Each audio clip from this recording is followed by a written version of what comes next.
ก็เลยวันเพื่อก็มีดังสืบสารในห้องก็มันคนสอนดังกันกันจะสมุกก็มีกันกัน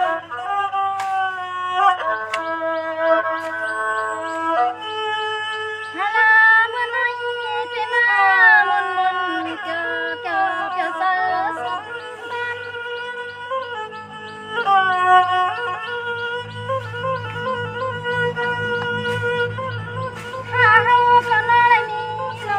สอยากจะสอ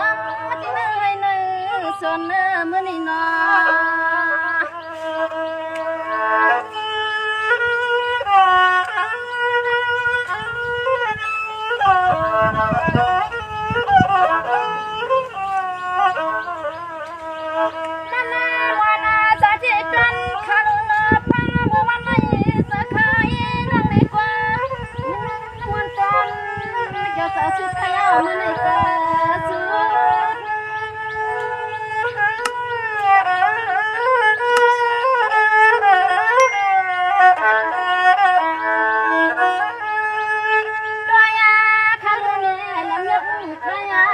ก็มัน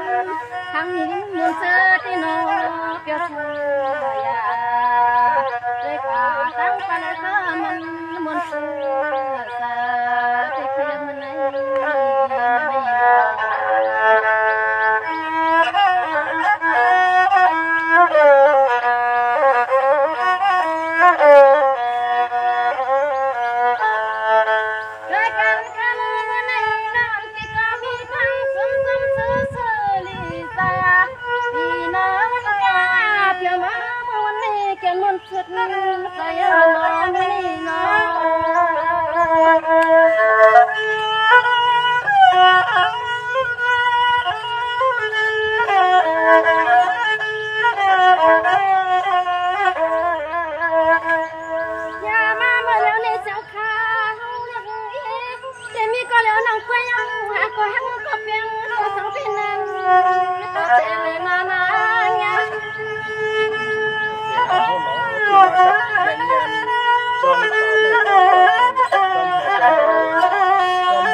ไม่ก็พี่กัน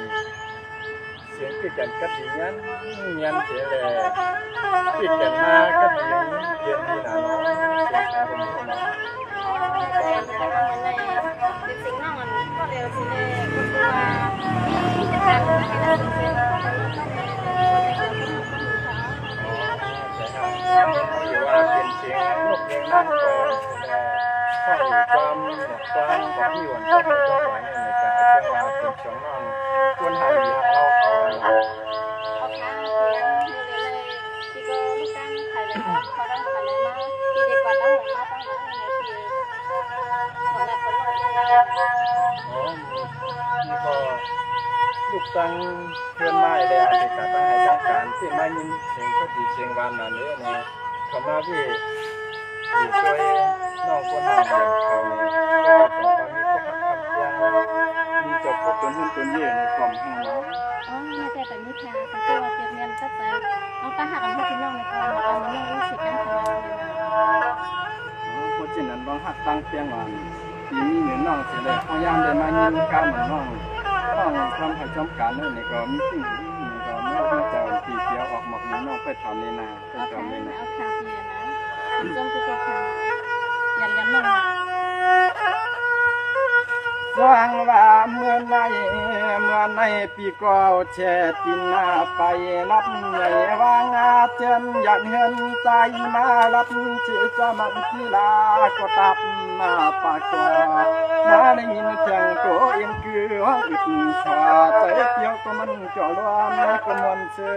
ออีใน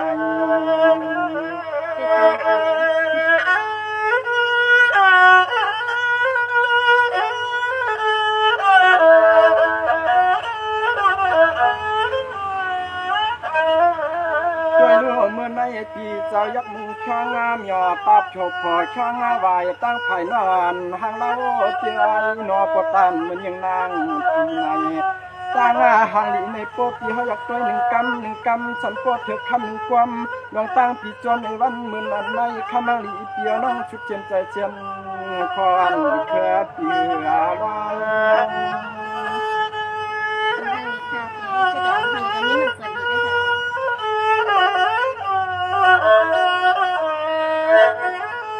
น้องเมื่อนตันตาขานวันเหมือนในเฮ็ดสังนองวันปีในวัดในอาสูทำทุ่ง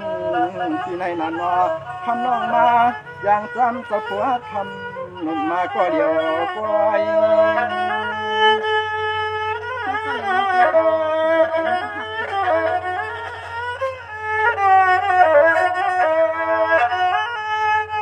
วายานอคำหางดีเรียกเรากันอาช่วยเป่า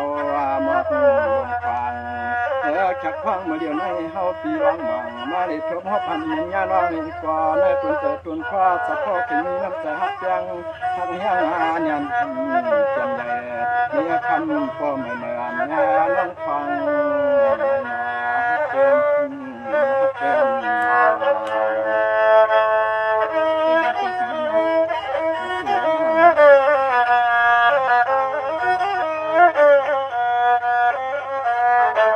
จังว่ามือในน้องเปียมาเจียก็เหลียวหังควายหน้องกวนจำใจคำเก่าเศร้าเสียตั้งไหลตาใสมึนควัน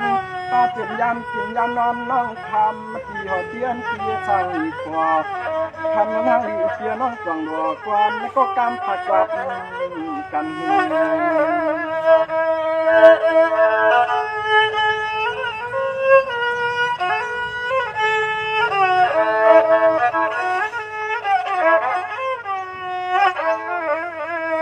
ยานอนเมื่อวันไหนเฮาปีมาได้หันหดครบในนี้ขอชอบรับตามในนี้ขอกำจัดจูคิดต่างลำน้องคำยอกเสียเรือ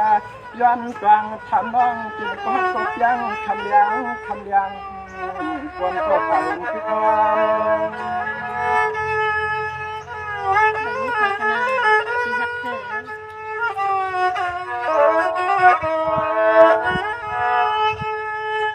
านอคำหลีเปียน้องเข้ามาเลี้ยงในเฮ้ยเฮาปีย้อนหน้าปังทำที่จริงที่เศร้าเลี้ยงละมังเสียจึงให้ผู้ใดย้อนให้เปลี่ยนชื่อละวังก็น่าที่ฟังเข้าข้าง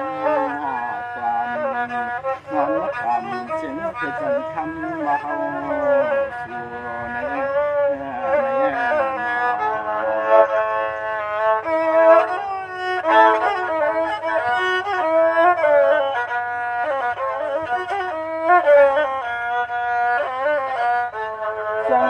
เตียงนอนเปียหน้ามาเลยทบยาหันกันก็ขี้เปียนั้นเตียงทักยังตันเหลือนอนเปียแต่วันปีเตโปเหมือนไงเสือเตียงยับกินเมียวโวนันวังกันถูกการถั่วขึ้นจอมต้องสับป่า105 ล้านยินดีปุ่นเลย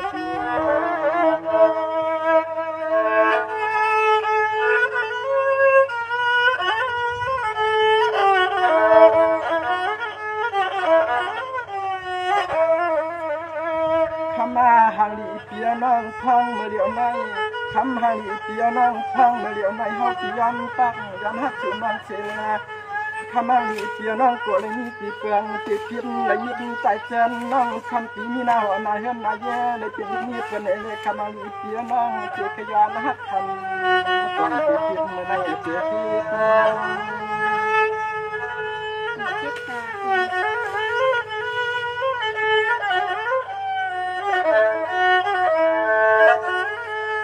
งานน้องเมื่อในที่ปนน้องปิ่มมีเจก็ฮักมันยาพี่เจขยับเจเช็ดจากก็น้อยขอพักคนอันฮักตัวตัวชักคำนู้นนู้ตีปังสังหารใจใจอาทิต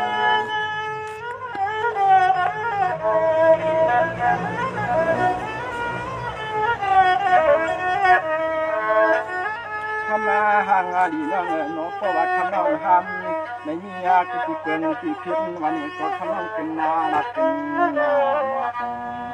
ขันนับเดียวรู้น้อยจะดูกันว่าฟังในก่อนเมื่อวันไหนคำมันเสียน้องกำลังจะพังก็มักก่อน ำสร้างคนจอกอยู่เลยนอกกันในนอกนอกหัดตั้งเจียงเป็นน้องชมคนใจความเจียวการมีคนจุดที่ถึงในน้องที่ขึ้นออกมาแบบ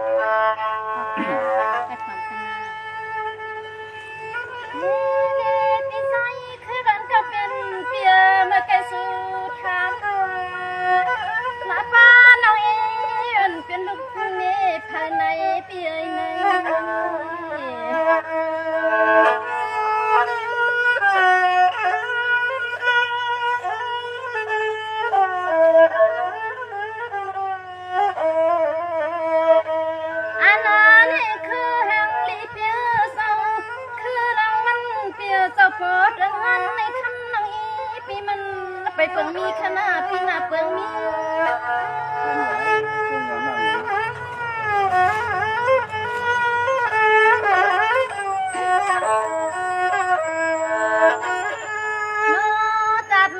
ปันในคือหางลิเปียวเจอสาวน้องอีปีหำรถชนเลอสังสืบเป็นไม่ปันก็คำสั่งคนเปียเน่เฮาน้องหำมาเสียนคนปีย้อนต้องทำในขณะมันใน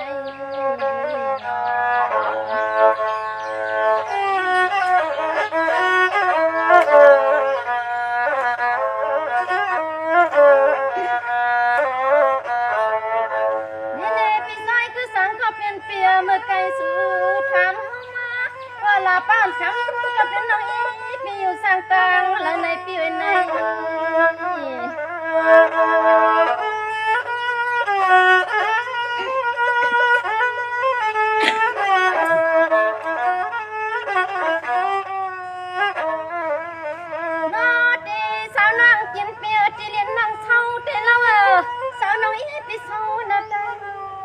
สุเล่ายกปีสุเล่า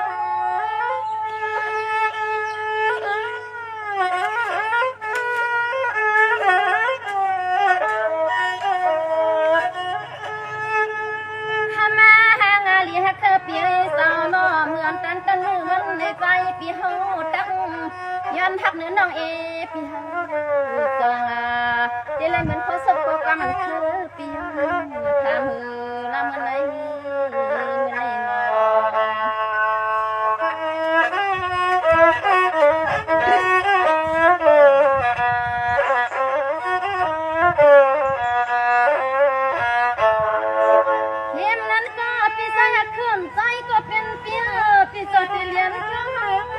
เอาเสียตั้งเอาเลยตั้งอายุส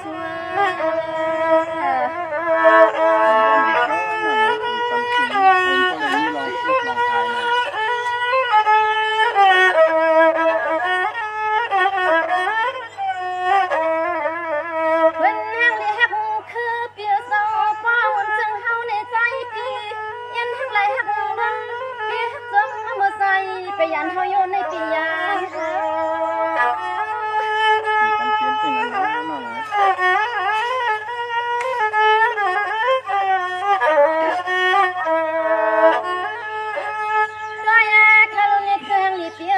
พังมือเร็วนี่คือเปียเนาะใส่ลาเลียนตัวสาวน้องอีปีติซ้ำลัดล้มก็น้องตินความมหัศจรรย์เรียนอยู่คณะเจ้า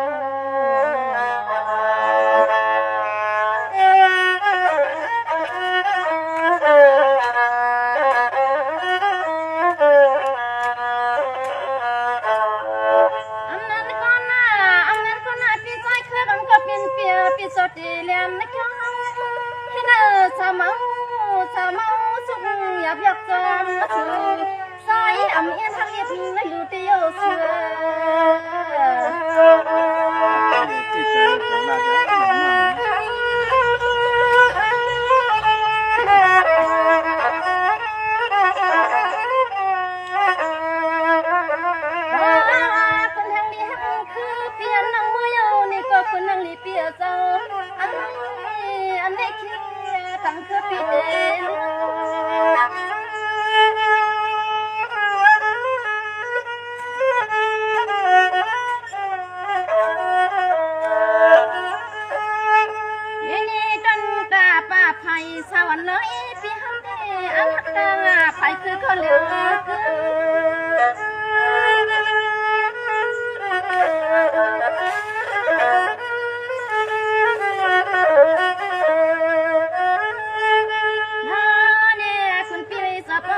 ปียนน้องอีปีมือฮอดเมืองเปิ้นเขตทางเพิ่นปีนี้ลินเป็ดต้นสาง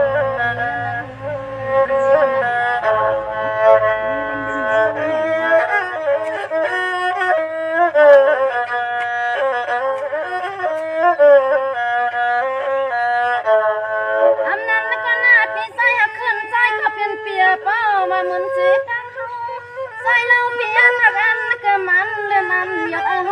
อายุสู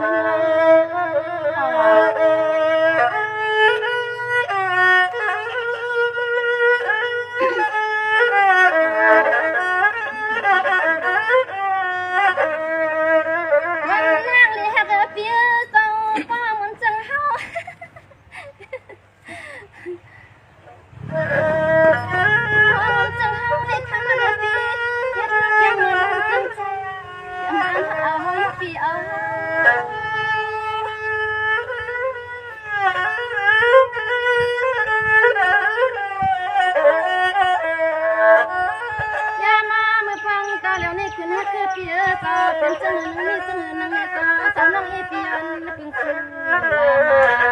ตามป้าลำหมาคุณพี่ขึ้นเป็นคนข่าวทะเลอยากจะนอกแต่มีคนที่จะไม่ได้เคยไปขึ้นสาวไม่ได้ที่เดียวเป็นสิ่งที่เขย่าเป็นเก้าก็อยากภาพปากก็เป็นวันทุกนี้สำหรับเป็นห้างนั้นนูดว่าลูกใจเปิ่นสิตาในเกาปีเทศที่เรียนหักเปียงหักแห่งชุดหมอกใจเสียแล้วเป็นให้โปรเลตินายหันตาเย่เป็นลูกเป็นมีจำปีนี้ซึ่งนั้นพวกน้องอันปีทำนายแค่ตาหักในปีอยู่ในกระชอง5ปีน้องฟังมือกันสิเลยเมื่อตั้งเห็นตาเย่เมื่อหมอกเมื่อหลับนี้พี่น้องคนโตเมื่อวันแม่ชนกับน้องน้องเพราะว่าปีนี้น้องเตนาปีนาปีจะคือมันตีขนาดโอเคมีจุ่มน้ำเตียขนาด